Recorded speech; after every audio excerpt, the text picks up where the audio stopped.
Hello, everyone. If I could just have your attention, please. I'm just going to make the volume. Hello, everyone. If everyone could just take their seats, we're just going to start literally in a few minutes. Okay, hello, guys. My name is Umar Mirza. I'm just going to introduce my friend here. So, as you know, you're here today for a legendary experience. You're going to hear a lot of interesting things about a legend, Wasim Akram. You're going to hear a lot of stories. Basically, his life, sports, personal, everything. So it's going to be a great opportunity, a great night. I hope you all enjoy it. Hopefully, at the end, we might get a chance to have everyone do a question as well. Then we'll obviously serve dinner. Also, thank you to everyone, for going to the merchandise stall. I've seen a lot of you been doing the silent bidding as well on the pictures that I announced earlier. So thank you for that as well. Today we're here obviously because of Sports Nexion and its CEO, Dr. Omar Kokar.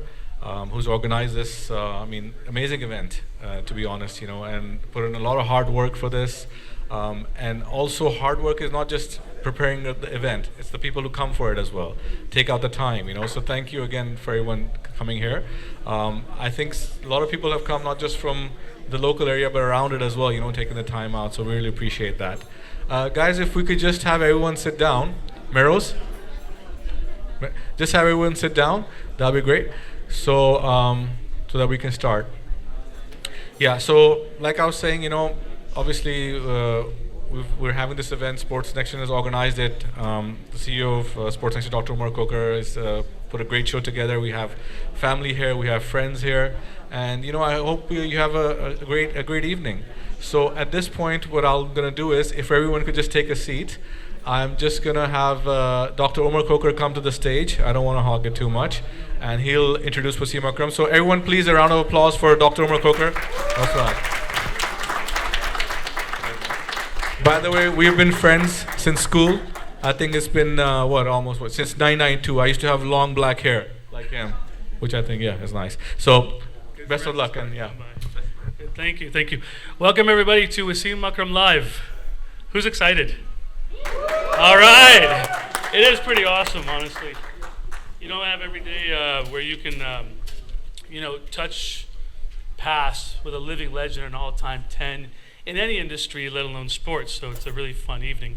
So doing something like this takes a team. It takes a lot of people, and you know who you are. It's Ed Gold, Amber Kokar, our board of directors, Tariq Jabran, who am I forgetting? Zirak, Omar, who's come in from Dubai, from Manchester. They've come in to host this event for us, so thank you all. Thank you to our sponsors. Our sponsors, Rub Corp, MD Ventures, Dr. Nasser Khan, Polsinelli Law Firm, Dakota Health, Omar Azam, Nevin Rupani, Hassan Daskir, and the Liberty Cup. Thank you all for your support. These don't happen without you, so thank you.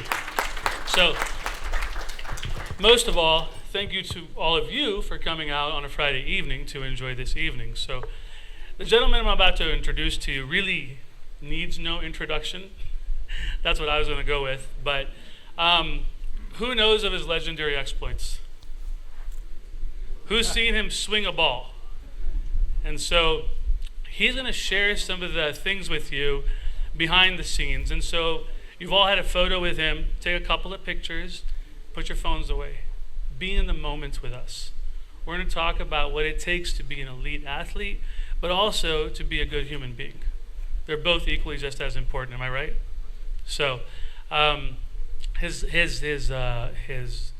legend is beyond anything we know, but for the people in the room who may not know, he is a World Cup winner. He was man of the match in the World Cup. He's taken 2 hat tricks, both in one day and test formats. And post-career, he's become one of the most sought-after commentators, editorialists, one of the most coveted people really on the international circuit. So it really is a pleasure to welcome the Sultan of Swing, Wasim Akram.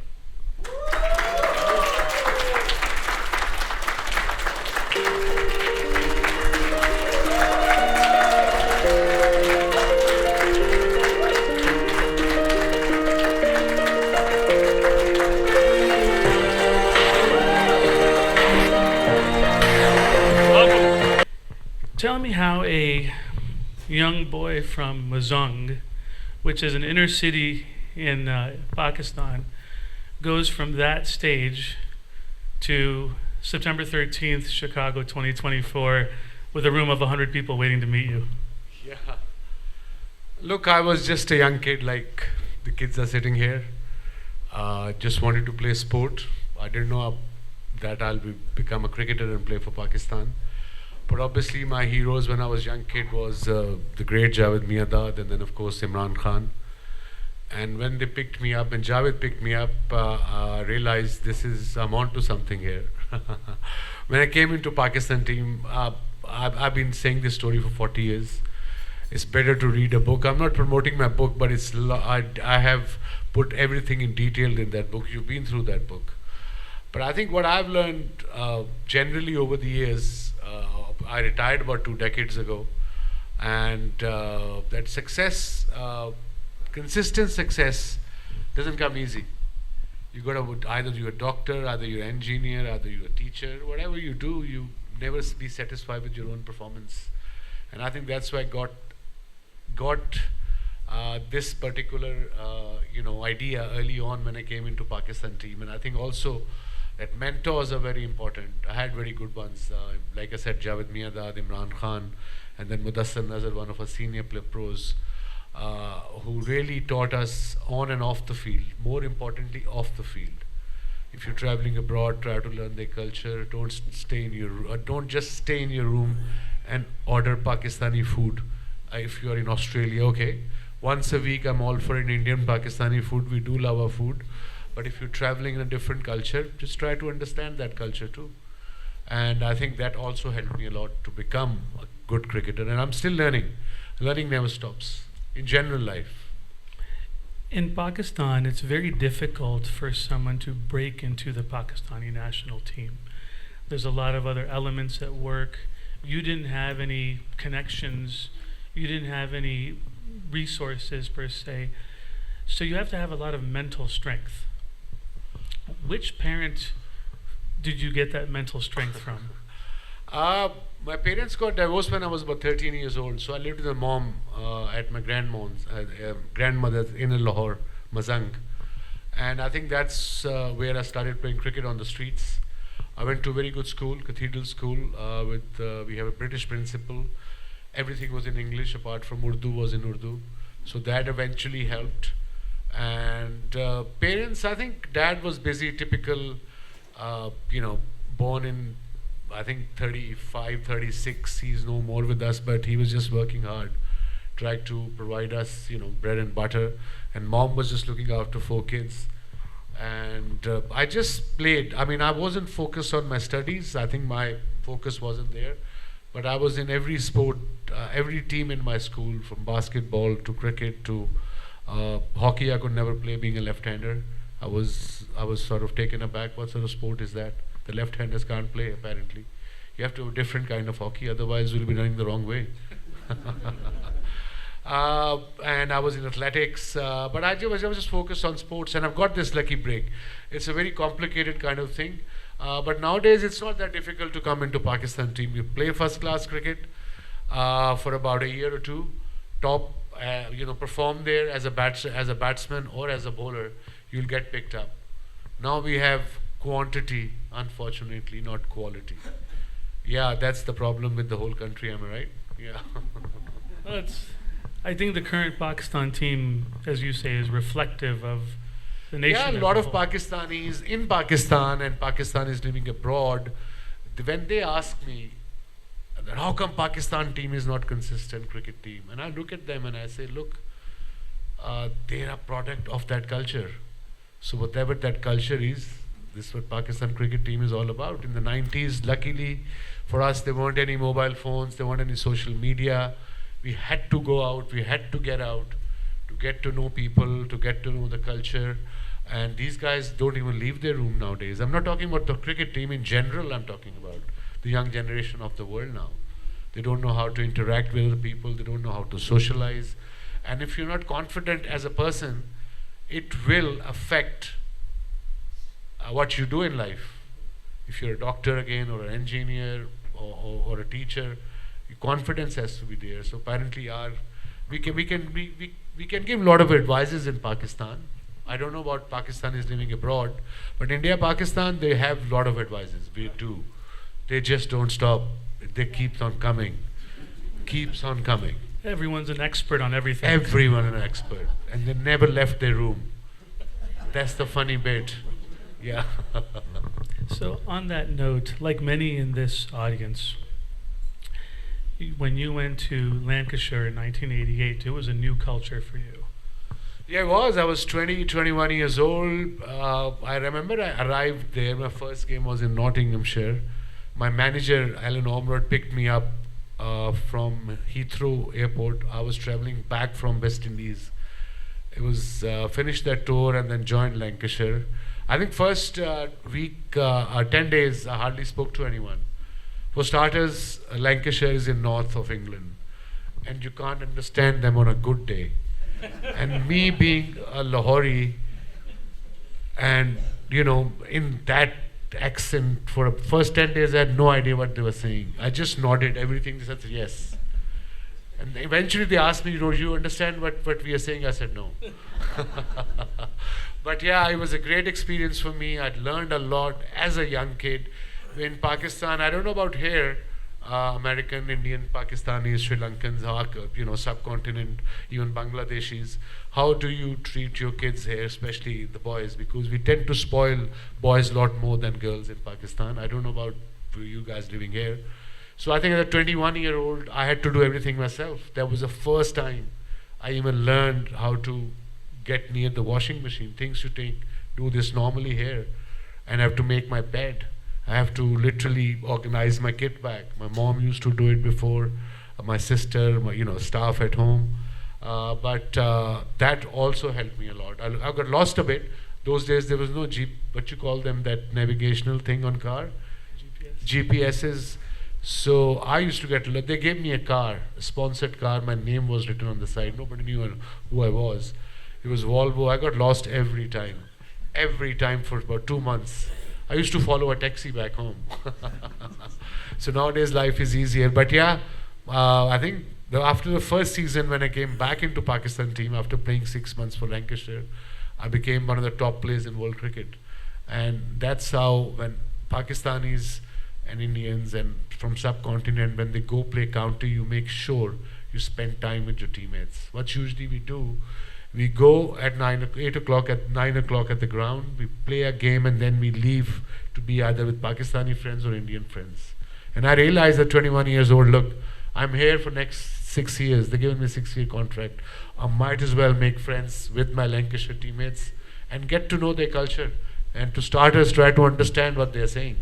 And but yeah, that was great fun. And they're doing a reunion of the 90s, big dinner, 20th of October. I won't be able to make it. I have to make a video to send it. But great memories. I still have a house there in up north in England. I haven't been there for a year and a half. I hope it's still there. But yeah, and I still have friends, Neil Fairbrother, Michael Atherton, Flintoff, and many more you guys don't know. They were county legends. So yeah, that helped me a lot off the field a lot more because I became confident. And you said something earlier where people don't leave their hotel room. And so I think what you're saying is the importance of going out and making friends. Yeah, and getting to know the culture, okay, if you're Muslim, alhamdulillah. If there's no halal food, have seafood. Have something. Don't look for just freaking pie and nihari night before the game because it's a heavy stuff. In the 90s, we didn't have any information or knowledge. We just kind of did things that we saw either Imran eating like this or Javed Miandad, and then we trained a lot. But nowadays you can Google whatever you want to, a lot more information nowadays. They should be a lot fitter than us, but unfortunately they're not. So one version of cricket lasts a whole day. And so in that format, they actually break for lunch. So Test cricket lunch and tea. How nutritious were some of the Pakistani test lunches? I don't know how is the food like there, but I remember our days it was like a wedding. We used to have proper buffet in our dressing room with biryanis, niharis, with oily stuff. And I think that was the only food available then. But eventually we realized that food matters a lot. Now we do know. But I don't know, present boys, I mean, most of the boys now come from very humble backgrounds. So again, I came from a humble background. I learned, I'm still learning. So self-learning is also very important in life. You know, a lot of people say Pakistan Cricket Board should teach these kids how to speak English. But Pakistan Cricket Board job is to organize cricket for them. Their job is not to teach them. And I think that's what the boys have to learn themselves. I'm not talking about English. Just learn your national language. Have your vocabulary. Learn, read Urdu, listen to Urdu, read Urdu magazines or newspapers. That's how you evolve. That's how you improve your, skills. Well, you mentioned in your book how the best players generally are the most well developed as a person as well. Yeah, absolutely.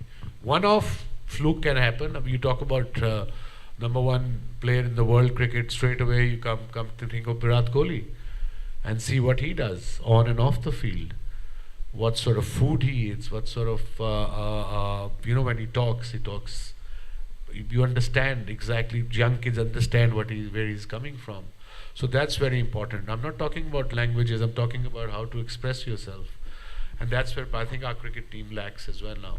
And this, by the way, these are the best players we have. There is no short-term remedy in Pakistan cricket. Okay, surgery ho jayegi, we'll do this, nothing. These are the best players we have. The systems weren't there. No club cricket left. When I was there, college cricket was massive. I mean, I played for Islamia College Civil Lines and Government College Lahore. Used to be 20,000 kids watching the game. Back. College cricket is gone. Club cricket is gone. So I don't know what's happening. So yeah, there is no short-term solution, unfortunately. You were recently asked for a quick fix. Yeah, I did. They asked me to become a CEO. Thank you very much to Mr. Mohsin Naqvi, but I declined it very politely. Because I know I can't make any difference. There's no point me shifting to Lahore. My family is in Melbourne. I live in Karachi, shuttle between Melbourne and Karachi. And I'm living in Pakistan, I'm a very unlike Pakistani. Means I'm on time, I wake up early, I sleep early. I'm probably the only one in Pakistan at my age. Probably. I've called my friends my age, and Monday is the first day of the week, am I right? Everybody's ready to go. I call them at I've done my walk, I've done my gym, I had my breakfast. It's 11 o'clock, let's call them now. They're half asleep. Yeah, it's very normal. And then they say by the time they're 40, I'm diabetic, I've got kidney problem. That's why. When is the first time you met your legend, Imran Khan? Yeah, I had his posters in my room as a young 14 years old, 15, 13-year-old, and Javed Miandad's, and I think Zahir Abbas's. We finished the New Zealand tour, and we were coming back to Australia to play, I think it was a mini World Cup in Melbourne and Sydney, couple of games in Sydney. So Imran joined us at Sydney airport. We landed in Sydney, we were going to Melbourne. There wasn't direct flight, so he joined us in Sydney. I was in awe. I've never met him before. He remembered my name. He said, I saw you bowling, you're very good. He took my name and that was it. Never looked back, and then he just took me under his wings. Great, had a great time with Imran Khan. On and off the field, party ठीक ठाक करते थे. What did you observe from him in your 4 or 5 years with him that you thought this is what it takes to be a leader? A very simple kind of principle, straightforward, honest, hardworking, and strategy, making bold decisions, and again not scared of losing. If you're scared of losing, most of the time in life you will lose. Doesn't matter the opposition, doesn't matter the situation. You got to tackle it, and tackle it, with confidence, and that's what he did. He led from the front. When you talk about leading from the front, you talk about, if I'm sitting on my chair and telling my team to run around, they'll do it for a week maybe, but after about week and a half, they'll say, go to hell. So he used to start training more than anyone himself. We had to do it. There was no other option instead. So it was very simple, but straightforward leadership by Imran. And once he believed in anything, as a leader, as a cricket captain, he will make sure, doesn't matter if we lose, we'll stick to that decision. There were no two minds, never. Yeah. There's a story where the next day after a test match, someone left the scoreboard up on the stadium scoreboard. And It was, I think, 88 West Indies tour. We were playing, those days West Indies were unbeatable. The 90s, the late 80s, they were the best team in the world. And we got hammered, I think it was one day in Trinidad and Tobago. We scored 240, it was a big total then. I think I vaguely remember, maybe more, in 88. And then it was a rain affected game, 43 over game. And this got it in 37 overs. And Imran Bhai got hammered, like proper hammered. And those days, those scorecards, the old scorecards, they were scorecards to put the, the thing. So the next day, obviously we got hammered, so we had early morning practice. That's what Imran used to do, okay? We're going for practice early morning. Couldn't say no to him, okay? So arrived there, we just warmed up, and then we were about to start our laps. And Imran looked at the scorecard, the Imran Khan 6 overs, I think 60 for none. That was the analysis, then mine, then other bowlers. And he stopped, everybody stopped because he was leading the team. And one of our teammates, Zakir Khan, who Imran used to take on tours, he was a very talented bowler, Zak, but he was very close to skipper like myself. And he stopped, he told him, he was wearing nails, those spikes, we all were. He said, jump that particular railing, about 6 foot high, with those spikes, walk up those cement stairs about 35 to 40, and then take those iron stairs on the scorecard, about 3 stories high, and go remove that analysis. And he did. We just watched him and we just laughed. Thank God it wasn't me. in his spikes. In his nails, yes. 1992, the World Cup finals. Most people agree that those are the 2 best balls ever delivered in the history of cricket. Could you do them today? Today, jeez. I need an ambulance. I played a charity game last year. I bowled 3 overs. I couldn't move for 8 weeks. I said, that's it. I'm done with cricket, man. Yeah, World Cup. I think most of quite a few people here from that era. Baki, the young generation as well.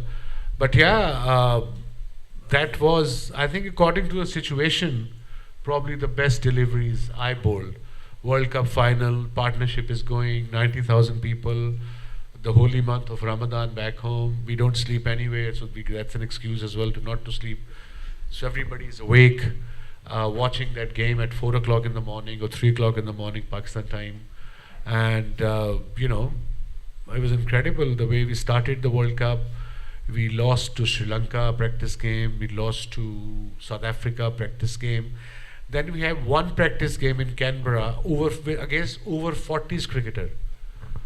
They weren't professionals. We lost to them as well. So that was a great start of the World Cup. But again, the leadership comes in.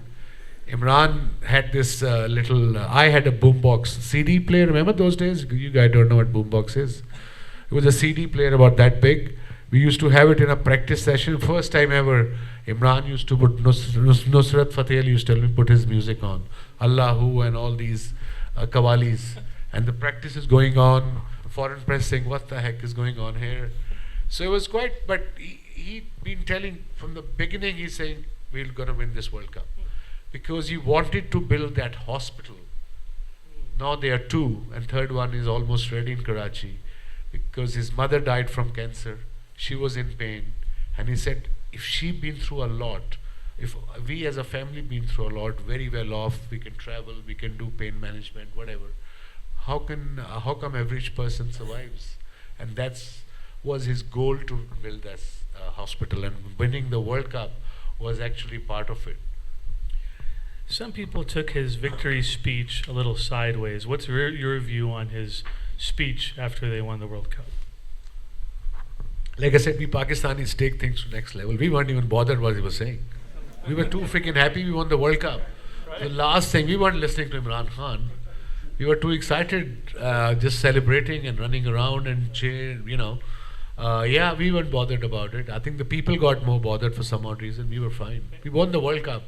Captain will praise us later. It's okay. He forgot heat of the moment. It's not end of the world. How do you go from the absolute peak, 1992, and then how do you have the resilience to deal with 1996 and 1999 not finishing at top? It's just part of the game. We take it to next level. We in subcontinent, especially I don't know about Sri Lanka, but India, Pakistan, I know. We in Western world, massive game, World Cup final or Super Bowl, whatever you play in America, massive. The team loses, fans get upset, they criticize for a day or two, maybe 3 days. Chalo, social media, maybe a week.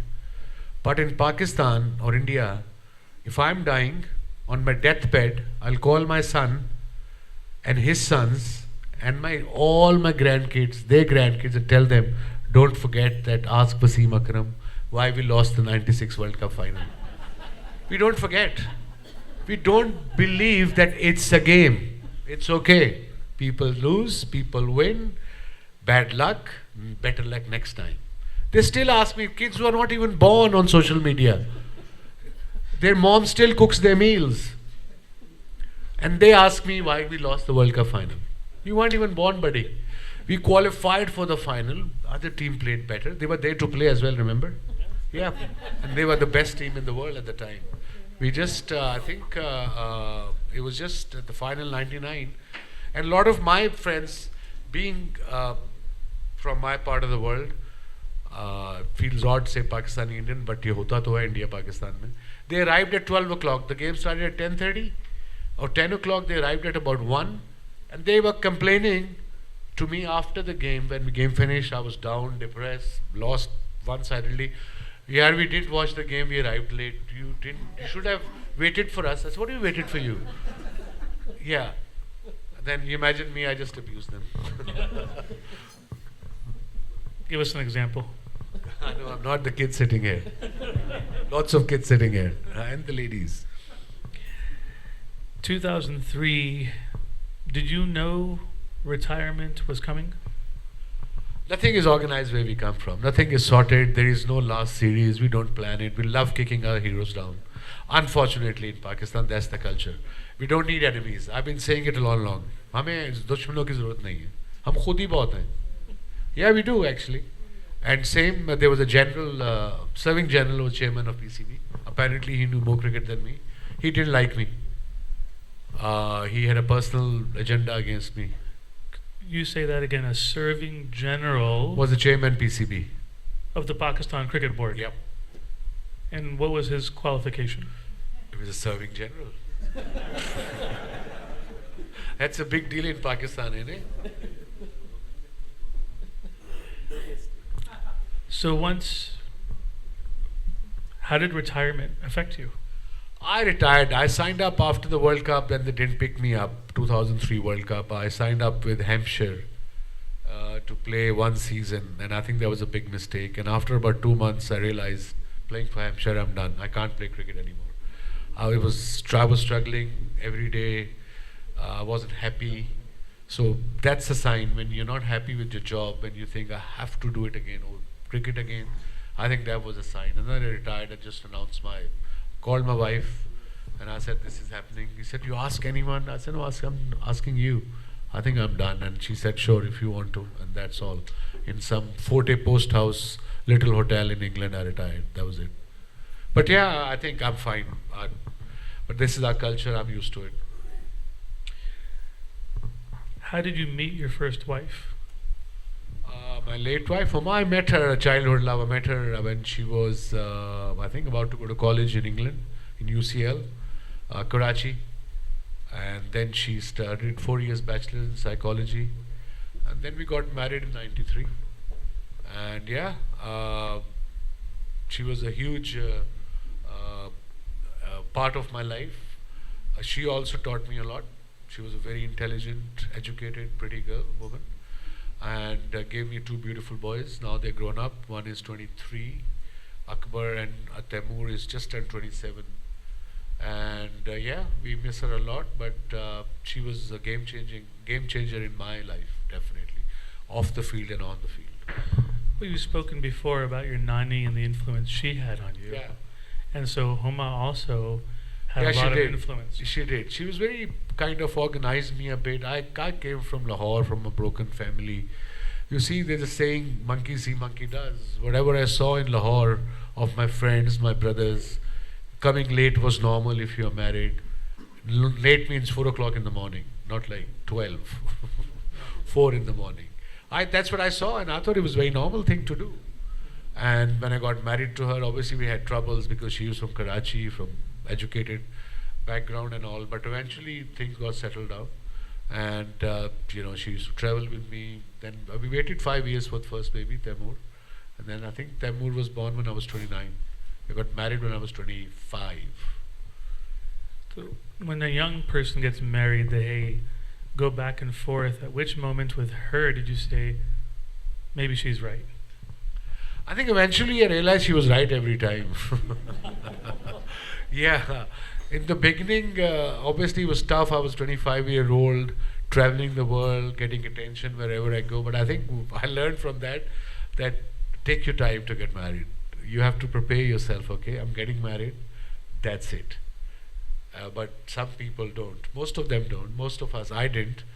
But I think with my Shanira, all the mistakes I made with my late wife Homa, I just don't want to repeat it with Shanira, and that's why we got a good relationship.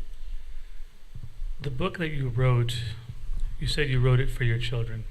Yeah, I did. What were some of the most difficult things to talk about? Just revisiting all these allegations. So when some say Cricinfo or Fox Cricket in Australia or ICC or any cricket board post my video of my bowling in their country, thousands of comments, 100% Pakistanis, 100% Pakistanis. On those comments, they'll say he's a match fixer, not the foreign players, not the foreigners, the Pakistanis. The people who haven't even born. They weren't born when I played. Yeah. So that's where we have to change the culture. But I think it's going to take decades in Pakistan. If I'm correct, it has a banda on Twitter. who There's bugs quite a you. few. Acha, so you had a message for some of them on the pavilion. I have no message for that. They earn their living. It's a hard work to create a content every day. I mean, the content creators, now YouTubers as we call them, or TikTokers, these guys do it every day. So they earn their living, sure. They can do whatever they want. It doesn't bother me. So you retire, and then the unfortunately untimely passing of Homa. Yeah, that was 2009 October, yeah. And all of a sudden you're a single dad. That I had 2 kids, one was 7, one was 9, so it wasn't a single guy thing. And obviously it was very tough. I hope nobody goes through it. I got lost. I mean, the first 6 months I had no idea what was happening. The kids, the clothes, the things I didn't even, knew that they existed. Their play dates, their school meetings, their spending time with them, waking up with them, taking them to school. Then I moved the cities. I moved to Karachi from Lahore. So it was very tough. But again, Shanira helped me a lot when we got married in 2013. After that, life got a little easier. But first 2 years were very tough. Boys were very young. What role has Shanira played in the next evolution of Wasim? A lot, in fact. I think as far as my lifestyle concerns, before I met Shanira, it was normal for me to sleep at 12, 12:30, wake up by 9:30, 10, 11. But since that, on and off the field, both Shan, I wake up to go to bed by 10, 10:30, up at 5:36. It's a very different, healthy, happy lifestyle. She helped me to raise the boys too. Temmu Akbar was, like I said, 9 years old when he met Shanira. And I have a beautiful 9.5-year-old daughter, Ayla Akram.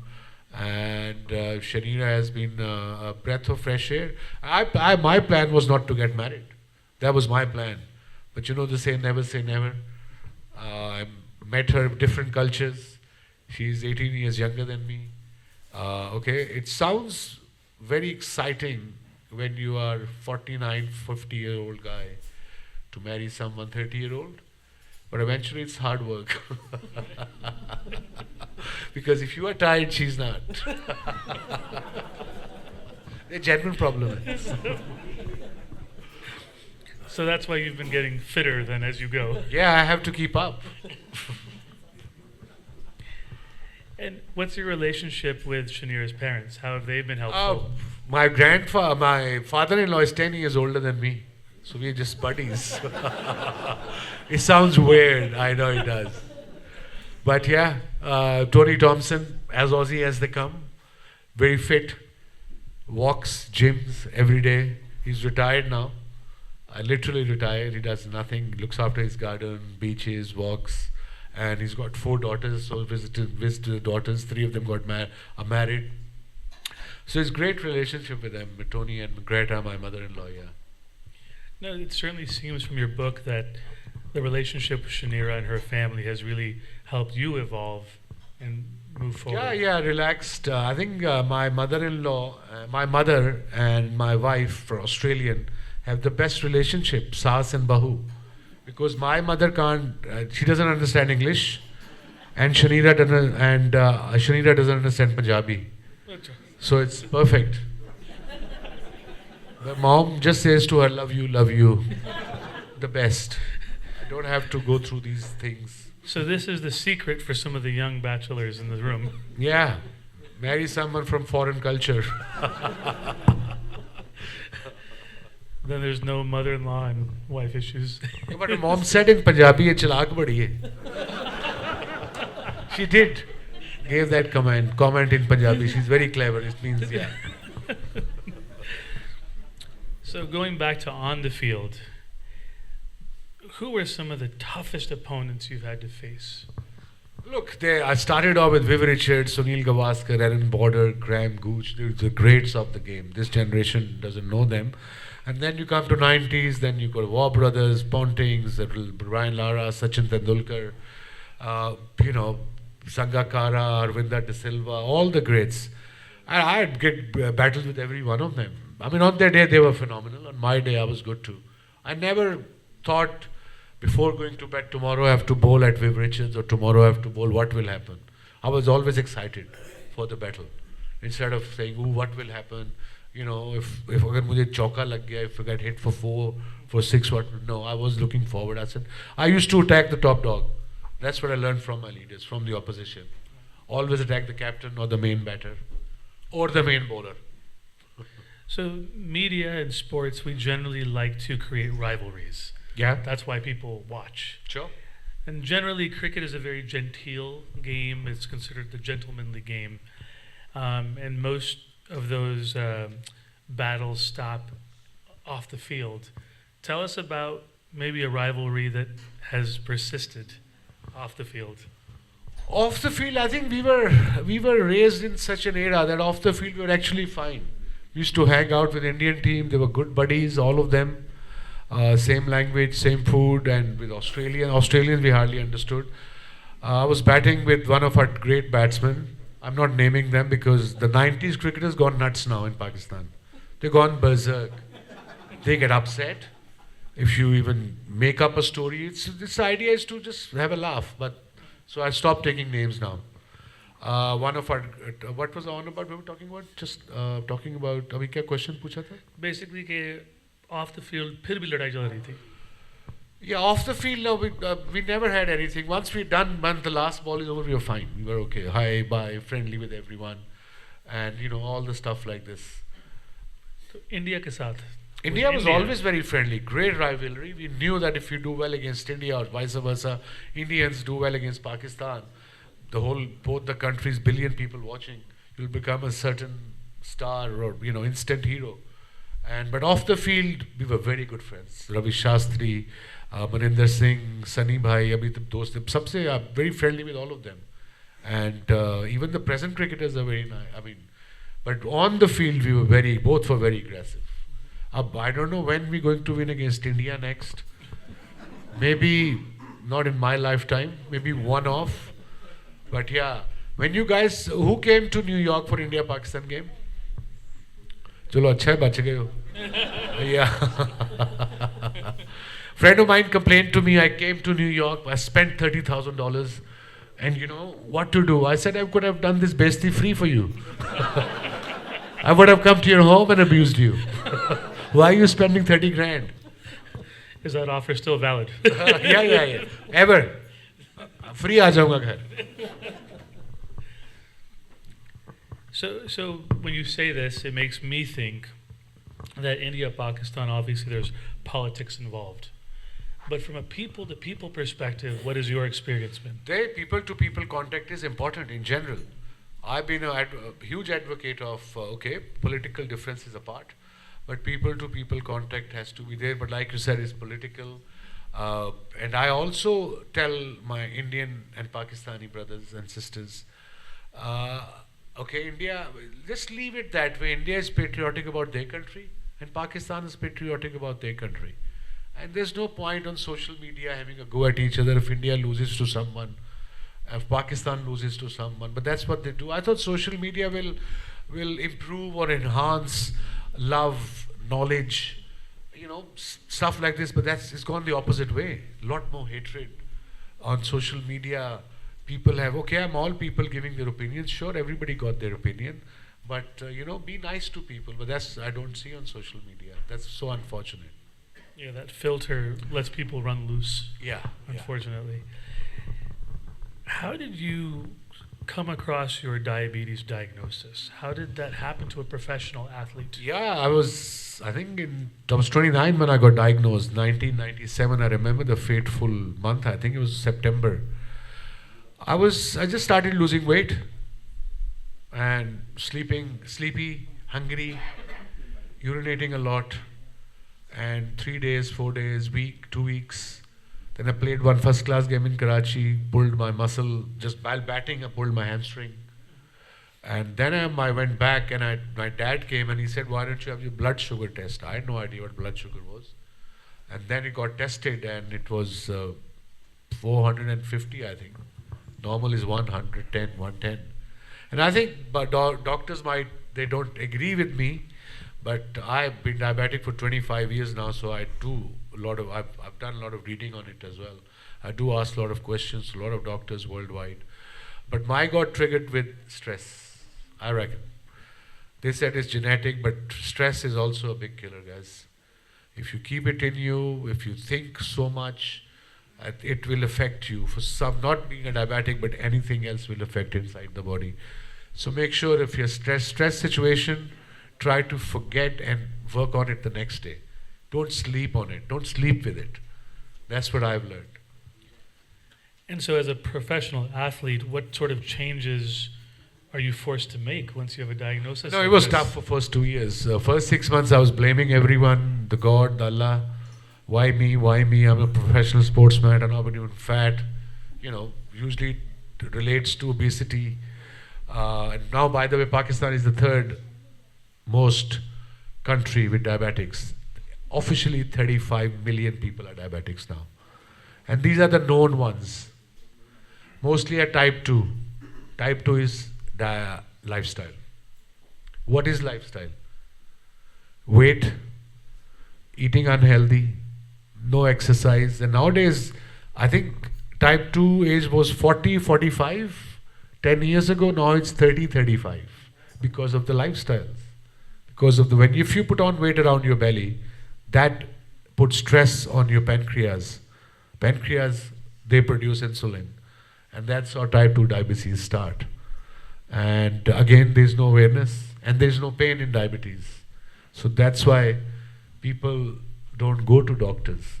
Diabetes, I think the family has to know what the disease is as well. If my grandfather, father is a diabetic, the whole family should know what diabetes is all about. But unfortunately, we don't. Even I don't know about here, but in Pakistan, family doesn't know. They'll say, my driver said go to that peer. We still believe in peers. Peer is a homeopathic physician. No, it's not. Person. No, homeopathic Actually, is not you're right. peer. They're just fake people. Homeopathic is a homeopathic doctor, dog. No, you're right. Peter is a spiritual advisor of sorts. If That sounds really good, actually. But yeah, Peter- no, that sounds really good. Spiritual advisor. Yeah, quack. What is the word? Quack, English yeah. yaps. तो आपके life में spiritual adviser कौन है? So many in the beginning. पीर है? No. So many people came. Go to that guy. Go to that guy. Go to that guy. I believe in science. I believe in Allah too. I believe in science too. I just used to tell them to f off. Yeah, I'm in Punjabi, not in Urdu, not in English. Punjabi may sounds much better. Yes, it does. And what work have you done with Roche and Neuro Nordisk? A lot. I've been doing a lot of work in diabetes. I did a lot in India too, but unfortunately we can't travel to India. But in Pakistan, I do quite a bit. I go to second-tier cities, to Faisalabad, to Islamabad. Islamabad is not second-tier, but Rawalpindi, Gujranwala. Average person doesn't know what diabetes is in Pakistan, and doctors don't have time there. They'll be having 3 rooms. One doctor will be going from one room to other room to other room, just charging fees and telling them, just writing them stuff. And diabetic patient needs a lot of care. They have a lot of questions. Education. Yeah, awareness. So, one thing I found fascinating in your book is that you've spoken very much about the role of mentors in your life. Most professional athletes struggle with this, but you've been able to become a mentor. So did that start with your KKR Kolkata Knight Riders position, or when did that start? No, I think that was the next step when I became a mentor of Knight Riders for 6 years. I think I was there. We won twice there. It was a great experience. But with age you learn a lot, and I'm still learning. You got to set the tone yourself as a leader or as a head honcho. You got to set the tone. And if you're not exemplary yourself, you can't tell your team to be exemplary. It doesn't matter what you do in life, either cricket, either business, either your clinic or whatever. You got to set the tone right, and then everybody will follow. And so after KKR and meeting Shanira, it almost feels like your life is taking another evolution where you've become this global ambassador or a global brand. Why is that very difficult for Pakistanis or Indians to get to that level? I don't know about India, but I can tell you about Pakistan. I think, like I said, I'm working on India-Australia series happening in Australia. Star have just asked me to work for them, the couple of test matches. There are 5 test matches. Usse pehle Pakistan team is touring Australia. 3 ODIs and 3 T20s in November. And I just, and I very rarely work in Pakistan. I can tell you truthfully, they don't pay. वो क्या कहते हैं English में? If you get peanuts, you get monkeys, something like this. हाँ, वही अगर सस्ते में कराओगे तो फिर सस्ते वाले आएंगे ना यार. So I pick and choose and I commentate. It's hard work. It's not very sounds very exciting, commentary. But if the game starts at 10 in the morning, a call time is at 7. 7 we have to leave the hotel to be at the ground by 7:15 for pitch reports, players interviews, pre-show, all these preparations, and then the whole day, and then the post-show, and then our digital is there. So it's a long day, especially if you're playing one-day cricket. Is just too much. I just go to sleep while even commentating. It's just so boring. It really is too long now. Hey, so one of the things you commentated for the recent World Cup, and then you went to Major League Cricket, and I listened to some of your commentary, and you're able to very expertly explain cricket to a US-based listening audience. Commentary is so much work. What drives you to keep doing it? Look, I just wing it. If I say I work my butt off, I sit down and write notes, I really don't. I literally arrive there and wing it. Sometimes I have to take pronunciations right. I do mess up there too. But I go to my stat guy who's sitting in our commentary box, a stat person. So when we talk stat, we already told him like this. How many scores this guy got in the last series? He'll say, you write it down and give it to us, and then we read it. And then, of course, pronunciation is very important. I do mess up there quite a few times. But I go early, 2 hours before I get the pronunciation right, especially of these Sri Lankan. Sri Lankan, I got to get the hang of it. And I think Sri Lankan players, Zimbabwean players, South African, Dutch names are very difficult to pronounce. Right. Dutch names are here. So I think his name is Yak Kalis. The whole country in Pakistan, India, is known as Jack. Oh, Jack. Nate, why don't you tell us that story? I think it's still PG enough. That there's a player in the Pakistan team. His name is Fakhr Zaman. Yeah, last year I was on radio Triple M in Australia. Pakistan was playing, so I was doing Fox TV. I was one stint there, one stint there. So they were talking about some names. I said, come on guys, you mess up one name.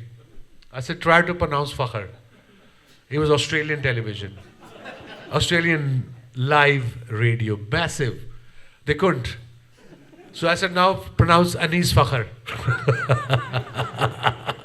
Imagine Aussie pronouncing Anis Fakhr. I was teaching my daughter how to pronounce Fakhr. She's 9.5. She couldn't. Every time she messed up, She hit the K a little bit harder. yeah, than K a needed little bit to. harder, and she laughed herself. I was saying the bad word. I said, no, beta, it's name back home. That's just his name. So, अगर वसीम अकरम cricketer ना होते, Yeah. what would Wasim Akram be? I have no idea. Probably broad, not a clue. I was 16 and a half when I got picked up for that game. I was second year of my college. And I didn't even knew that I'll become a cricketer. I had no idea, no planning, none whatsoever. How did you keep this hair? It wasn't that difficult then. I was 21, but now it's tough. Now I have to literally go here. Yeah, Jesus. Nate, in the book you mentioned that you had the famous mullet. When did you lose the mullet? It wasn't a planned mullet. I think it was my nai. He messed it up. My barber messed it up, I reckon. Big time. Mozang में कितना अच्छा barber मिल जाएगा ऐसे ही मिलेगा ना उसे तो हम नाई कहते हैं yeah I mean our days there was a nai was 3 in 1 he used to cook he used to do khatne and then he used to cut your hair am I right 3 in 1 circumcision cooking food and haircut The same guy. same guy villages is still there I reckon It wasn't the same time. Yeah, say that. No, that would be off. Yeah, probably food first, then the haircut. So, just so you know, after 5 years in the West, this is how he looked. Yeah, I think that was a bad hair day. Because you see, I was never bothered when you're bowling as a fast bowler. Like we have this young boy, Naseem Shah, who's very talented. Naseem Shah, his hair is proper. While bowling, he fixed his hair up like this. We weren't bothered. Hair doesn't matter, who cares? We are fast bowlers.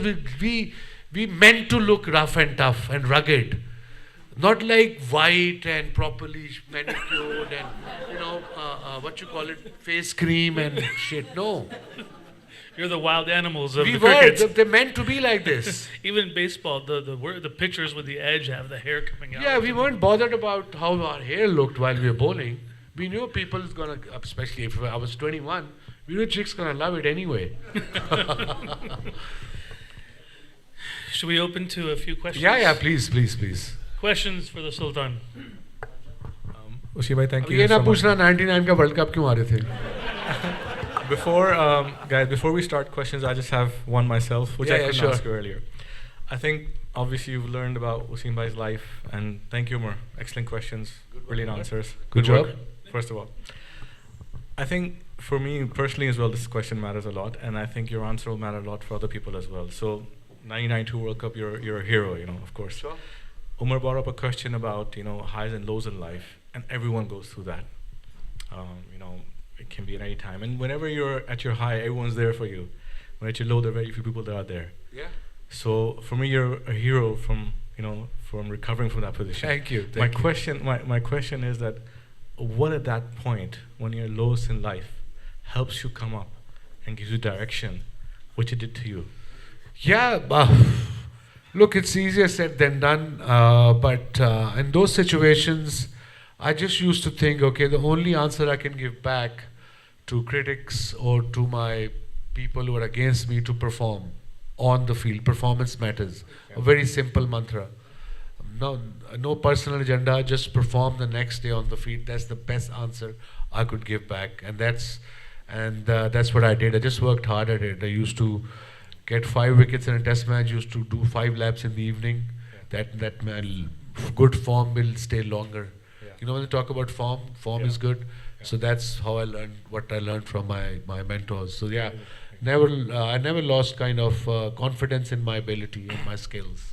That was important. That's amazing. And I think also your friends, which are very close to you here as well, have said that not just in cricket, in life you've done that as well. So Yeah, thank people need to you, know man. that and really appreciate that. Thank you, So thank I you. think first question. Assalamu alaikum, Wasim bhai. Assalamu alaikum. I just have a simple question, which might not be too simple, right? How do we fix Pakistan cricket? I mean, we're losing to Bangladesh in home series now. इसका जवाब तो हकीम लुकमान के पास भी नहीं है बेटा, whoever that Hakim was. But look, this I can't answer. It'll take time. The culture, religion is mixed up a bit in Pakistan. So nobody we have 65% out of 250 million is from age of 18 till 35. 65%. That's about 150 million over people at that age. And there is no way out for them. There's nothing to do for them. There's no jobs. There's no entertainment. I mean, when I go to Karachi or Lahore, the best I could do is eat. Food.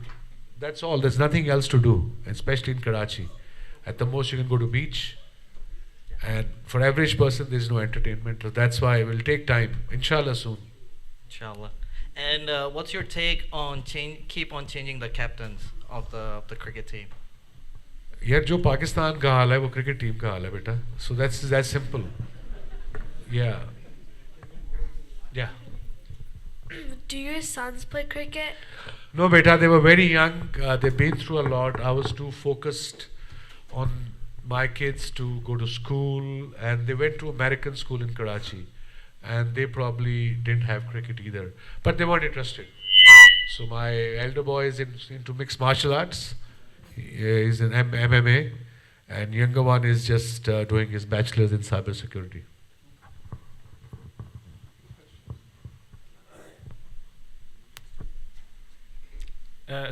Starting with bhai. My name is Omar Javed. I'm from Lahore, and I want to jog your memory a little bit. The first time that I met you, after Pakistan won the '92 World Cup, the Pakistan team came to Allama Iqbal Medical College, Lahore, to have an event where Moin Akhtar Saab would interview you guys. And before that event, you guys came to the Allama Iqbal Medical College hostel warden house. My dad was the warden at that time, and I was 6 years old.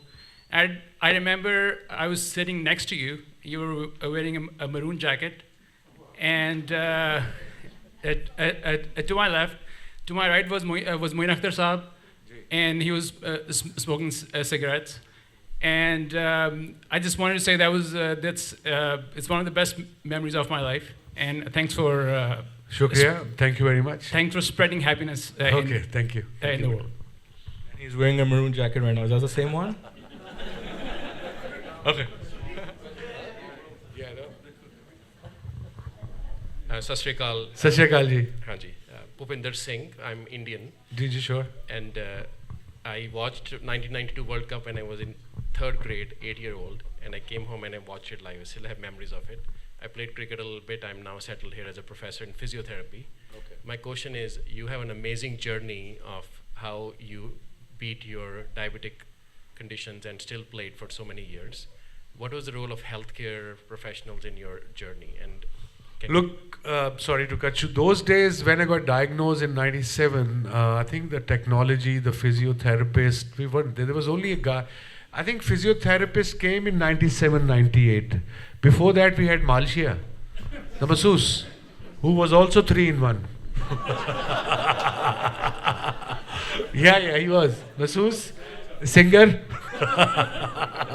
and third one I forgot. Yeah, and he used to bring his own oil. खुद बना के लाता था. That has this. I have to say this in Urdu or Punjabi. वो अपना तेल आप बना के ले आंदा सी. वो तेल दी स्मेल 3-3 हफ्ते नहीं सी जाती. कुड़ी कोल नहीं सी आंदी कोई. ऐसा तेल था वो dog. Yeah. Hi Wasim bhai, Daniel here. Last time we met was back in your residence in Karachi. I was actually on Ariel's marketing team, so we came over for some paperwork and had them signed. So it's one of the best memories of my life. Okay. Seeing you 8 years later, still handsome and young. So I have a question about your.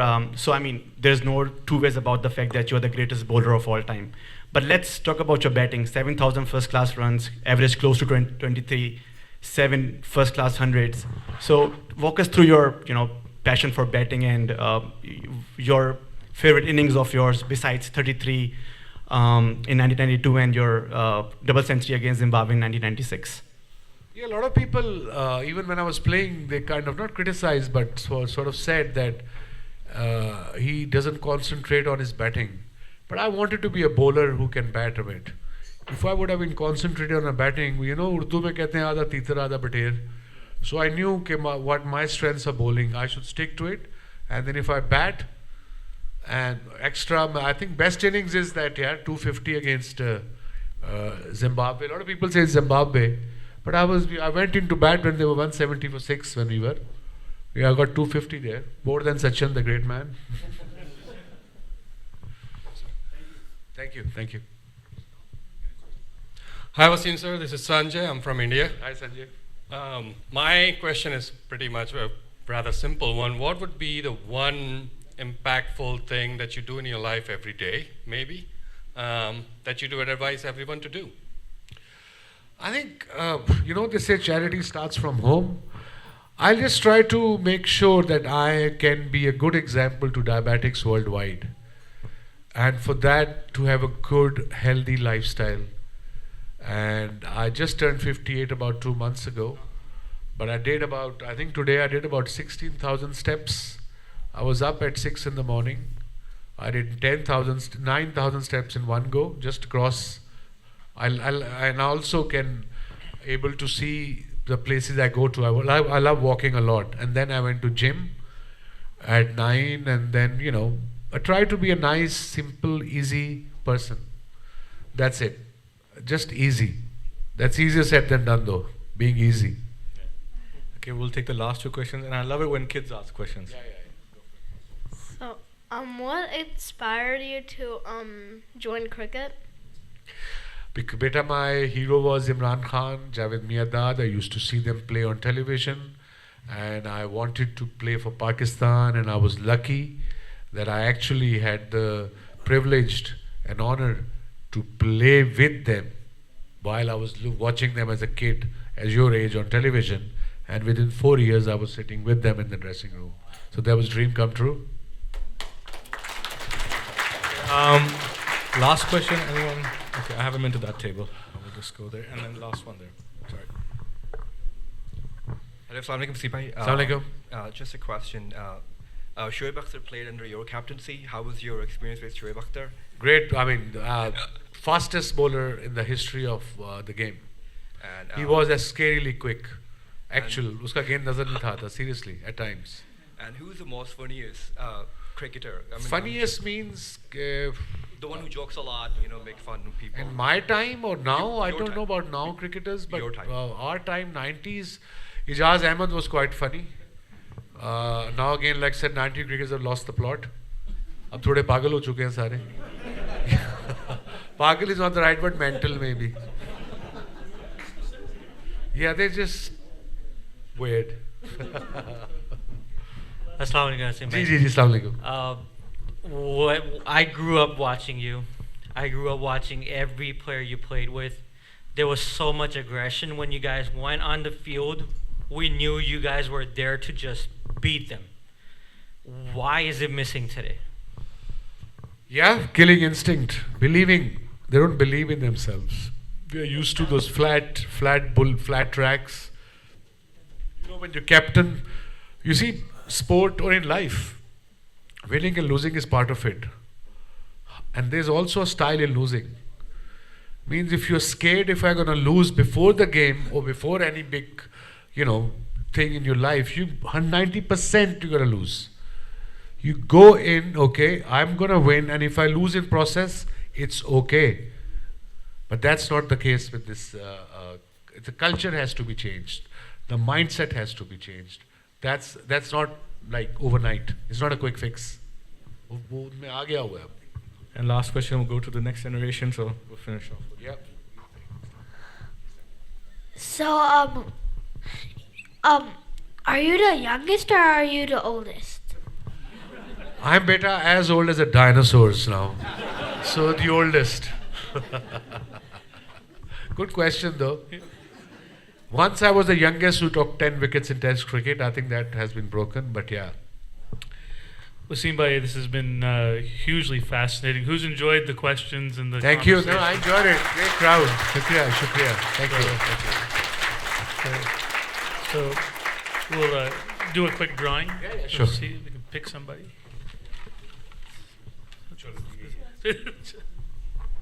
Dr. Coker? No, just kidding. मेरा family का ही दे दिए. Daniel Afzal. Oh, he's our sponsor, all right. आ जाओ. Come on, come on.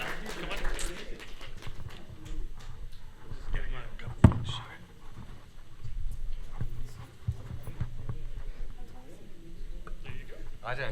Come in the middle. Come, इधर आ. Thank you.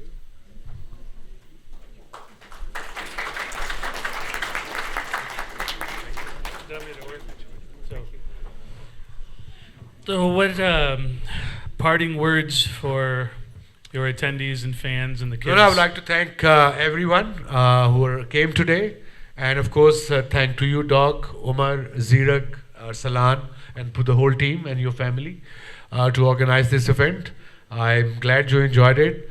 I had to kind of censor it a bit today because of the kids sitting here. Otherwise, I had some funny stories. Maybe next time, सब सारे grown up बैठेंगे. But yeah, I had a good time. I was just easy, relaxed, and beautifully organized, Doc. Thank you very much, and inshallah see you guys soon, and all the love. Thank you. Thank you so much. Thank you. Thank you.